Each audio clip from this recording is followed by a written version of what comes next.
Once you hear the voice, you're part of the story. This is BabaNarratives Original, The Quiet Stranger Inside Me.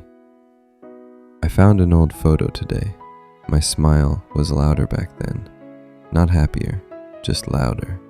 And in that moment, I felt it, the smallest grief. Realizing the person in that picture doesn't live in me the same way anymore.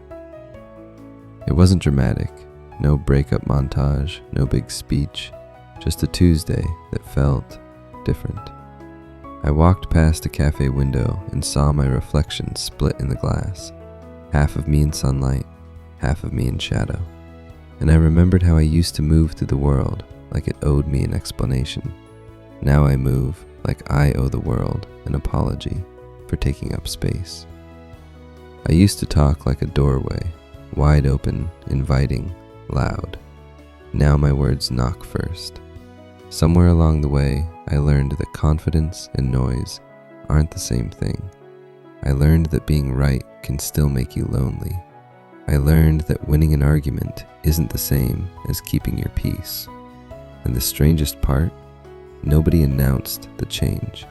I just looked up one day and realized I'd been quietly retiring pieces of myself. I went back to my old neighborhood last week. Same cracked sidewalk, same corner shop, same smell of fried snacks and exhaust.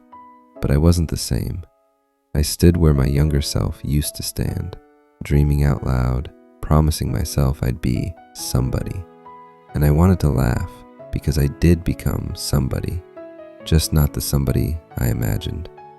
I became quieter. I became softer. I became harder to impress and easier to hurt.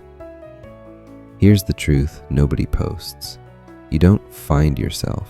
You outgrow versions of yourself. Sometimes growth looks like boundaries. Sometimes it looks like silence.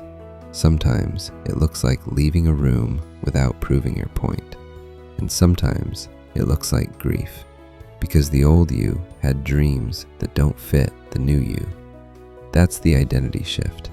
Not becoming worse, just becoming real.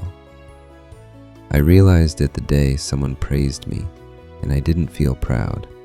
They said, "You're so strong," but I knew what they meant. "You don't ask for help." They said, "You're so calm," but I knew what they meant. "You don't tell the truth when it might cost you love." That's when I understood.